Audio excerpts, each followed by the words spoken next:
Morning, everybody out there in the land of YouTube. Redoing a mod, and I don't know if I did a video on this one before. So I've done camera mounts on that, and I've got one mounted on the Street Triple RS right here. And even though it's off center and it isn't even exactly straight here, it's okay because with the GoPro Hero 9 Black, with the horizon leveling, that's one of the beauties of having the horizon leveling turned on, is if your camera's not mounted exactly straight, your videos aren't crooked. It'll correct itself digitally. It's amazing. It's a really cool camera. Other than I've been having some issues that a lot of people have been having with the whatchamacallit, with the camera locking up. You take a video, you turn it off, you go to start it back up a few minutes later and it won't turn on and you have to pull the battery, and apparently it's a widespread problem, but we'll make a separate video about that. This is the camera mod for the Z900RS. And as I was going back to my stock bar, I unfortunately broke my camera mount, so had to go buy a new one. But total cost for the parts was $22 or something like that. So I've got, the name of the brand is Forever Cam. I don't know. It's some kind of Chinese off Amazon. But it is aluminum here. So you've got the bracket here. What I'm going to do is it's going to mount on the handlebar, and what I've had to do is file out, so you can see right here there's a groove.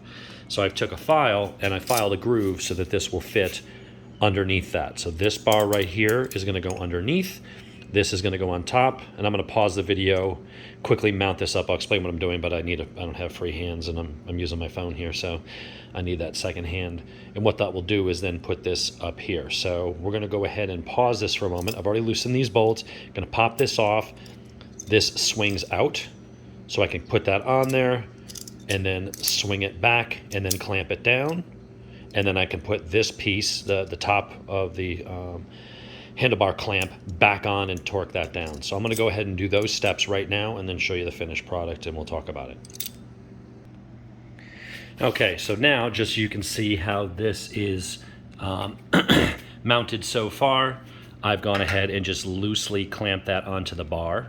You want to leave some free play in there because if you don't have it lined properly, you want to make sure that you can get this back on, which we're going to do. But the first thing I've got to do is make sure that my bar is centered, because it did shift slightly, which makes this harder to do with one hand.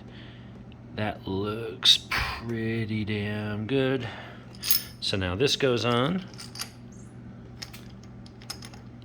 and we'll tighten all this up. So let me go ahead and do that. Tighten up the top clamp and get the bar at the right elevation, and then we'll be back and we'll go ahead and tighten that up and adjust it. Okay, so now we've got this all back in place. And so this thing here is effectively clamped in there. Can't really go anywhere. What I have now is I can loosen this one. So if I want to lean that a little more forward, change that angle.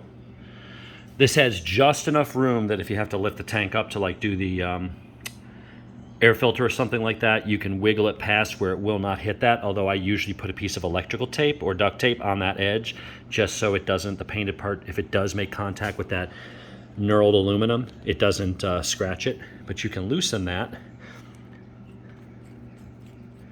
and this can swivel in any direction. I can change that angle by loosening that. So I can basically spin this around and kind of do whatever I want with it. So you get it at the angle you want, you tighten that up, and then again, this would unscrew so that your camera can slide into that. But if you want to lean it a little bit forward or a little bit back, or whatever that might be, you can go ahead and adjust that as needed. So very cool little design for like 22 bucks.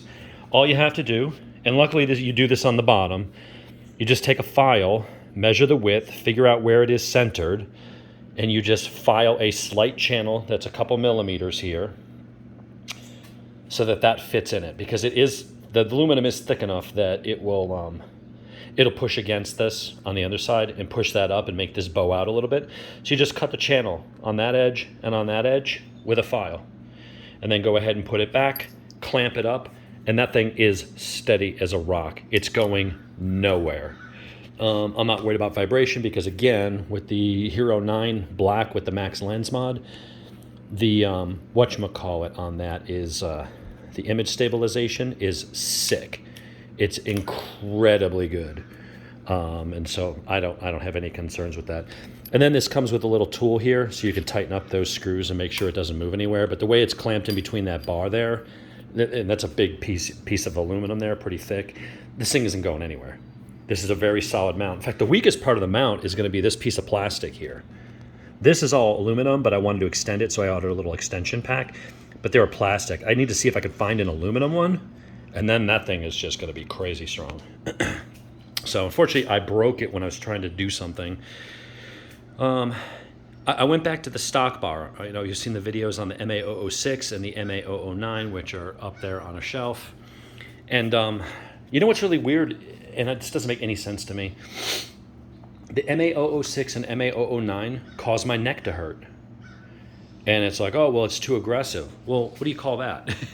I can ride that all day long, and it doesn't bother my neck or my back or my wrists. It's very comfortable. The seat gets a little tiring because it's kind of thin, but I can ride that thing all day. I can ride that thing all day. I can ride that all day. So I don't know what it is about this bike and going to a lower bar. There's something about the ergonomics package here. I don't know if it's because the seat height in relation to the bar, if the distance from here to here is different, but there's something going on that when I use the lower, more aggressive bar, which sucks because I really like how they look, it gives it a much more aggressive stance, and it makes it handle better. You know, you keep your weight over the front tire a little bit more. It's easier to hang off the bike when you don't have a really tall bar. It's a little bit more sport bike-like, but for some reason, even though it is only a fraction of the aggressiveness of that, this one bugs my neck, that one doesn't.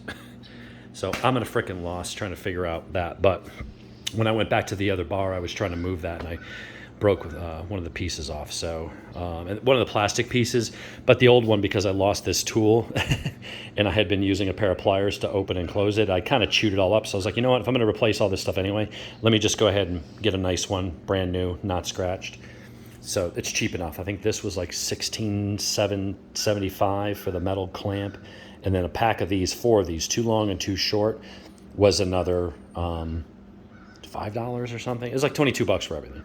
So great mount, perfect for this bike. And I would imagine other bikes that have that handlebar, the only thing is you might just have to make that little groove there for that thing to fit in.